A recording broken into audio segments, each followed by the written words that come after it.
estudantes do curso de jornalismo da UBRA realizaram um documentário sobre o número de casos de infecção por HIV em Porto Alegre. O resultado está sendo apresentado em um documentário de 28 minutos e também em uma plataforma na internet com infográficos e textos.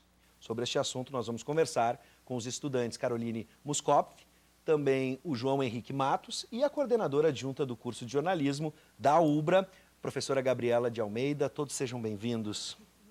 Obrigado. Bom, gente, como surgiu a ideia de tratar sobre o tema, especificamente aqui em Porto Alegre, que há alguns anos a gente vem acompanhando pesquisas que mostram que o nosso estado e a nossa cidade especificamente, infelizmente, apresentam números diferentes do país. Enquanto os números de casos estão em queda, aqui a gente vê em Porto Alegre e a gente vê com bastante medo. Inclusive, por exemplo, a situação do GAPA, que já foi citada aqui neste programa e que segue ainda sem sede, né? Bom, vou começar com a professora, de onde é que surgiu essa ideia e o debate com eles.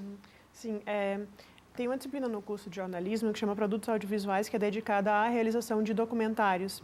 Então, no início do semestre, eu me reúno com os alunos e eles apresentam individualmente ou em grupo algumas propostas. E aí a Carol veio a partir de um gancho que era o fechamento iminente do GAPA, a proposta de produzir um material que, num primeiro momento, seria focado nisso.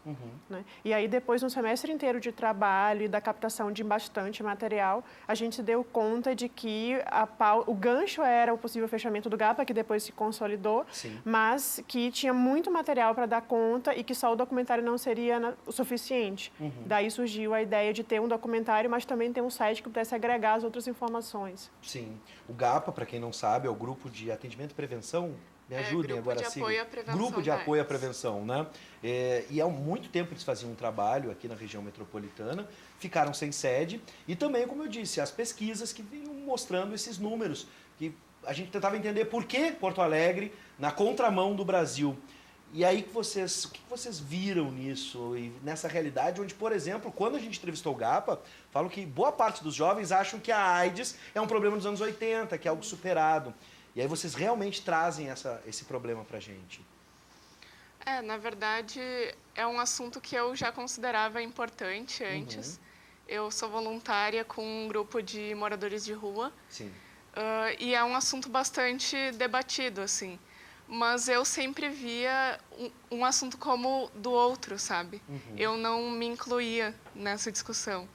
E eu acho que fazer o documentário foi muito importante para isso, assim. Sim, aquela ideia de grupo de risco, João, por exemplo. A gente acaba se inserindo a partir dessas incidências que a gente vê que é muito grande entre os jovens, assim, principalmente entre grupos de... não grupos de risco, mas populações-chave, né, que é como são chamadas. E a gente está dentro dessas coisas, assim, a gente faz a partir disso que a gente faz, a gente enxerga como a gente está inserido dentro também desses números. Nesse trabalho, por exemplo, o que vocês descobriram? O que chamou mais a atenção de cada um? Para mim, o mais surpreendente foi que um dos nossos objetivos era descobrir por que Porto Alegre, né? E aí a gente conversou com um epidemiologista, que é referência na área, e ele explicou que, por exemplo, um dos motivos é que o crack chegou aqui mais tarde. E que as drogas injetáveis possibilitam a contaminação, mas o crack não, né? Então, esse período até a chegada do crack ainda se usavam drogas injetadas. Enquanto no resto do Brasil, não. Isso, para mim, foi bastante surpreendente. E outro aspecto é que, tipo, esse tema, o HIV, ele não é mais tão pautado, né? Justamente por ser um problema dos anos 80, 90. Pensam, né, que é um problema dos anos 80. Por pensarem nisso, O pessoal hoje, claro. E a gente falando disso, a gente percebe como os especialistas, enfim, reclamam disso, né? Que esse assunto não é mais tão pautado. E aí a gente está pautando isso enquanto eles nos dizem que isso não é mais um assunto relevante. A professora não é também me tratado. inclui aí nessa faixa etária que viveu anos 80 e 90, onde o assunto era recorrente, o tempo inteiro se falava, as campanhas eram fortes. Hoje a gente, por exemplo, professora que é da área da televisão, vê muito pouco, a gente vê poucas campanhas hoje, né? Eu acho que existia um entendimento nos anos 80 e 90 da AIDS como uma sentença de morte, né? Uma pessoa que descobria que era HIV positivo, ela ia ter provavelmente um tempo de vida reduzido, o acesso aos tratamentos não era tão simples, não existiam os coquetéis, uma série de razões que fazem com que talvez o HIV não pareça mais tão assustador para as pessoas hoje, principalmente para os jovens. Sim. E aí uma das coisas interessantes na coleta de dados, a partir dos boletins epidemiológicos do Ministério da Saúde para a produção do material, é perceber que a maior incidência atualmente é entre jovens com ensino médio de até 34 anos. Ou seja, não são pessoas sem nenhuma escolaridade, por exemplo, ou que ficam no determinado perfil que muitas vezes a gente gosta de achar que é um perfil da pessoa que está mais suscetível, né? Sim. Professora, sobre a produção mesmo, e depois com eles, a escolha, por exemplo, em trabalhar não só com o áudio e vídeo, com a imagem, com o som, mas também textos, infográficos, essa escolha nessa produção de vocês, eu queria que vocês explicassem para a gente por que essa necessidade. Antigamente os assuntos se encerravam no áudio e no vídeo dentro do documentário, e hoje a gente está expandindo para outras plataformas e formatos. Sim. Porque se a gente fosse incluir tudo que a gente achava pertinente e importante no documentário, o material ficaria muito longo. Sim. E como a gente pensou que a circulação dele se daria prioritariamente na internet, através das redes sociais, a gente entendeu que até os 28 minutos que ele tem já são material longo demais, vamos dizer assim, para a internet e redes sociais. Então, a ideia foi ampliar isso, fazer a plataforma para poder dar conta de outras questões que fossem importantes e aí pensar isso realmente como um produto multimídia. Sim. Então, tem infográfico, tem texto, tem podcast, tem fotografia.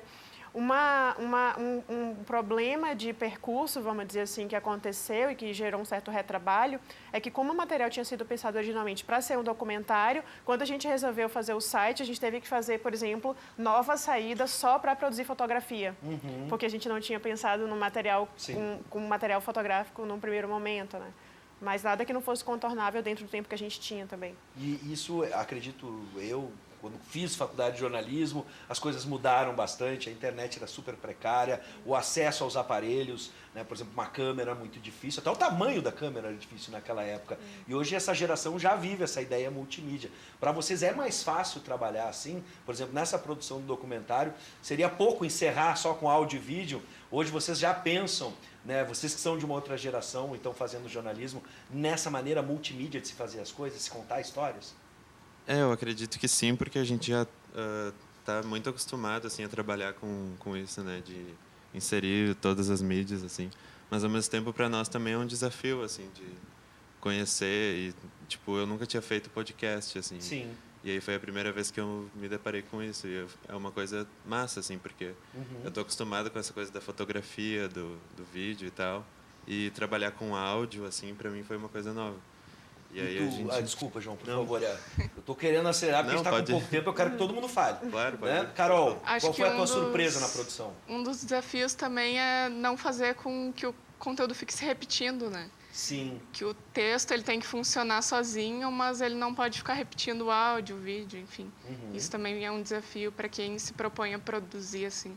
Sim, e para quem assiste também, né? A gente vai ter a possibilidade de assistir o documentário e quem quiser se aprofundar ainda mais no assunto, tem mais informações a respeito. Professora, quem quiser saber tudo sobre, né, esse documentário, é um documentário, imagino, que para vocês foi pesado fazer, porque é um assunto pesado, né, da gente tratar, conversar com essas pessoas. Foi difícil fazer esse contato?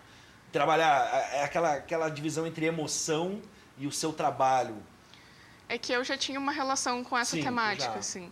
Então, eu não sei para vocês, mas para mim foi um desafio, claro. Mas já foi tinha ok, assim. Contato com essa realidade, de certa forma. E tu, João?